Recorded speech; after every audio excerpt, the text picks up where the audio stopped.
मैं विकास।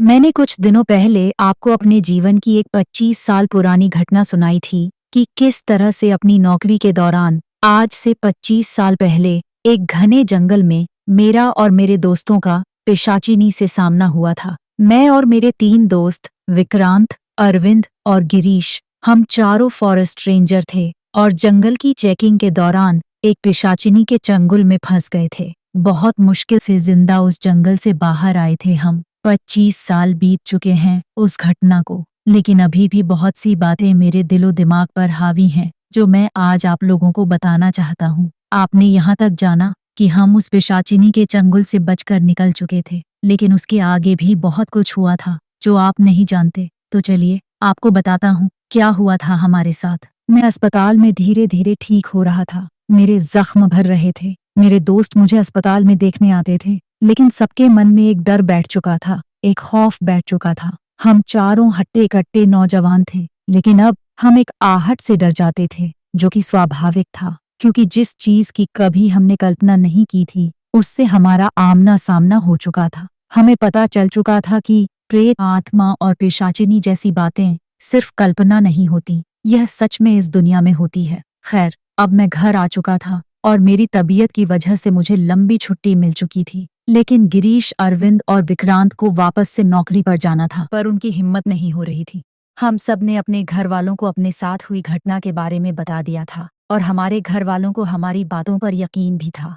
किसी के भी घर वाले नहीं चाहते कि उनकी औलाद की जान पर खतरा हो, और हम सब भी बहुत डरे हुए थे। इसलिए हम चारों ने ही अब इस नौकरी से इस्तीफा देने की सोच ली थी, क्योंकि जंगल के नाम से ही हमें डर लगने लगा था। आखिर मौत से आमना सामना करके जो आए थे हम, अब तो हमें रात के अंधेरे में थोड़ी सी भी आहट होने में, अकेले रहने में घबराहट होती थी, डर लगता था। बहुत दिनों तक हम लोग सामान्य नहीं हो पा रहे थे। हर वक्त हमारे साथ घर का कोई सदस्य रहता था, लेकिन फिर धीरे धीरे कुछ दिनों के बाद हम अपनी सामान्य दिनचर्या में लौट आए। सबने अपना अपना कुछ काम शुरू कर दिया था अपनी रोजी रोटी के लिए, क्योंकि नौकरी तो हमने छोड़ दी थी। करीब 6 महीने बीत चुके थे इस बात को, और हम सब लगभग सामान्य हो चुके थे। इस बीच मेरे शादी की बात चल रही थी और मैं और मेरे घर वाले लड़की देखने के लिए जाने वाले थे। हम लड़की देखने के लिए पहुंचे एक गांव में। लड़की बहुत खूबसूरत थी, मेरे घर वालों को बहुत पसंद आई,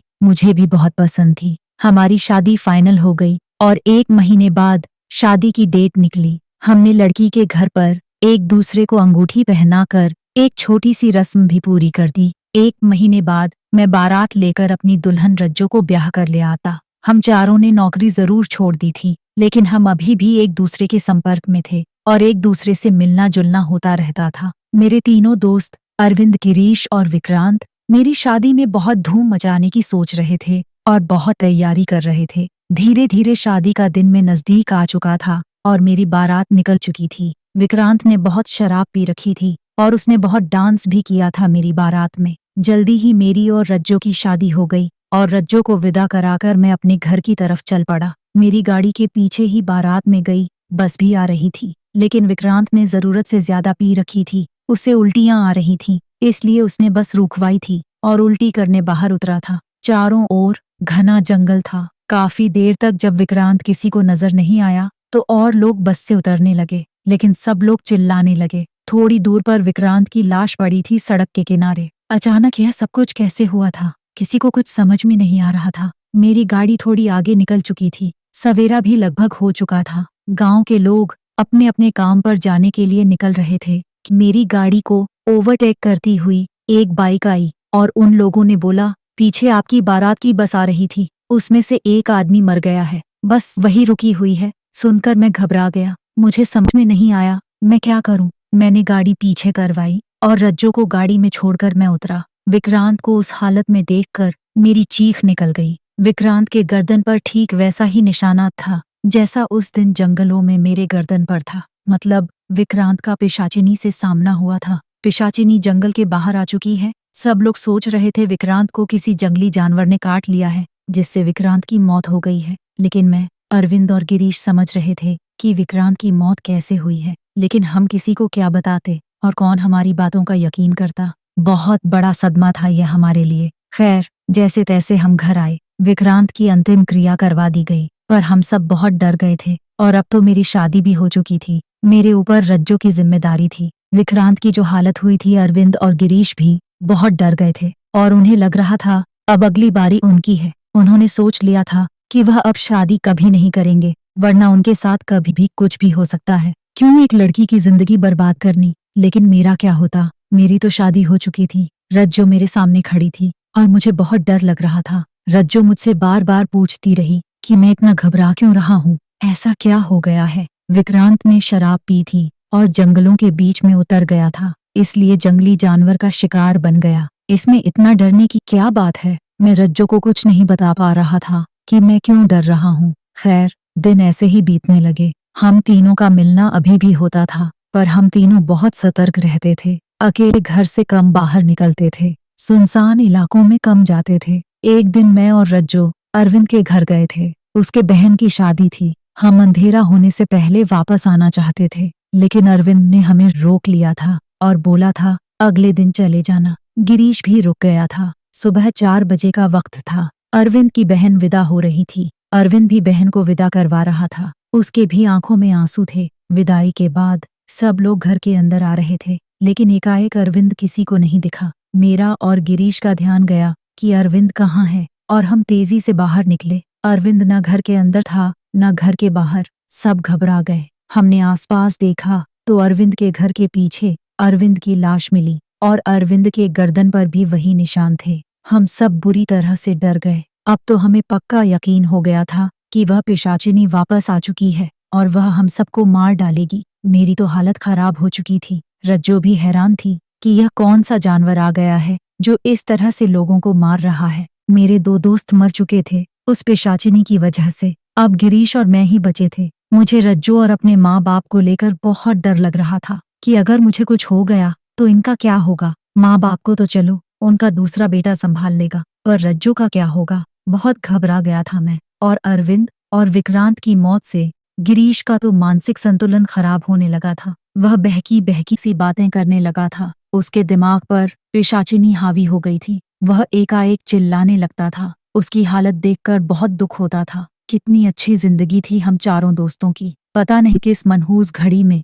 हम उस जंगल में पिशाचिनी के जाल में फंस गए थे और आज हम 4 दोस्तों में से सिर्फ 2 जिंदा बचे थे। उनमें से भी एक पागल होने के कगार पर था। खैर, दिन इसी तरह से बीत रहे थे कि एक दिन सुबह सुबह गिरीश के घर वाले मेरे घर आए। बहुत परेशान थे। बोल रहे थे गिरीश कल रात से लापता है। बहुत खोजा हमने पर कहीं नहीं मिल रहा। मैं भी घबरा गया। हम सब तुरंत गिरीश को खोजने के लिए निकल पड़े। काफी खोजने पर एक जगह हमें एक घर सजा हुआ दिखा। शायद उस घर में कोई शादी थी। मेरे दिमाग में एकाएक आया गिरीश वही कहीं आसपास होगा, क्योंकि इसके पहले विक्रांत मेरी शादी के दौरान मरा था। अरविंद अपनी बहन की शादी के दौरान मरा था। मतलब कि गिरीश अगर उसके साथ कुछ हुआ है तो जरूर उस शादी वाले घर के आसपास ही हुआ होगा। और मेरा शक सही निकला। उस घर से थोड़ी दूर पर ही गिरीश की लाश मिली और उसके गर्दन पर भी वही निशान था। अब अकेला मैं बचा था और मैं समझ चुका था कि अब मेरी बारी है।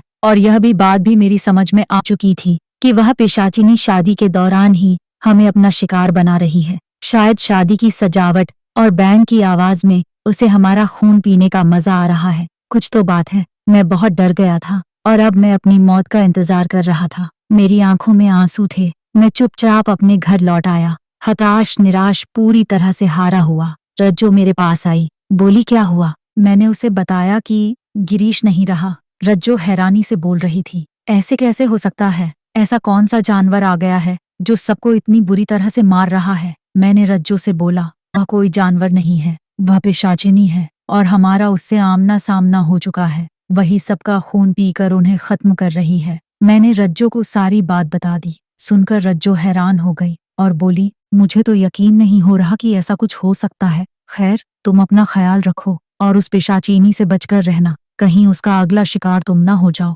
कहकर रज्जो अंदर जाने लगी, लेकिन अंदर जाती रज्जो को देखकर मेरे हाथ पांव कांपने लगे। मुझे समझ में आ गया था पिशाचिनी कहाँ है। मैंने रज्जो के दांतों पर ध्यान दिया था। जब वह बोल रही थी, रज्जो के दांत में खून लगे थे। मतलब कि पिशाचिनी रज्जो है। मेरी शादी एक पिशाचिनी से हो गई है। बहुत डर गया था मैं। अब मैं क्या करूं? मैं जिससे बचना चाहता था वह तो मेरे साथ ही रहती है। डर के मारे मेरी हालत खराब हो चुकी थी। अब मैं क्या करूं? कहाँ जाऊं? कैसे खुद को बचाऊं? कैसे अपने परिवार को बचाऊं? मैंने रज्जो को शक नहीं होने दिया था कि मैं उसे पहचान गया हूँ, लेकिन ऐसा कैसे हो सकता है? हम सब रज्जो के गांव गए थे। उसके माँ बाप ने उसे विदा किया था और रज्जो एक सामान्य लड़की थी। ऐसा कैसे हो सकता है? और वह एक पेशाचिनी कैसे हो सकती है? मेरा दिमाग काम नहीं कर रहा था, पर मुझे अभी रज्जो को कुछ नहीं बताना था। मुझे पता था कि अगर रज्जो जान गई कि मैंने उसे पहचान लिया है तो वह 2 मिनट नहीं लगाएगी मुझे मारने में, इसलिए मैं उसके साथ सामान्य रहने की कोशिश कर रहा था। अगले दिन सुबह सुबह रज्जो बहुत खुश थी। उसने मुझसे बोला, मैं पिता बनने वाला हूँ। सुनकर मैं हैरान हो गया। मैं एक पिशाचिनी के बच्चे का पिता बनने वाला हूँ? मैंने उससे कुछ नहीं बोला। मुझे खुद कुछ समझ में नहीं आ रहा था मैं क्या करूं। बुरी तरह से फंस चुका था मैं उसके साथ सामान्य रहने की कोशिश करता था। वह मुझे या मेरे परिवार को किसी तरह का कोई नुकसान नहीं पहुंचाती थी।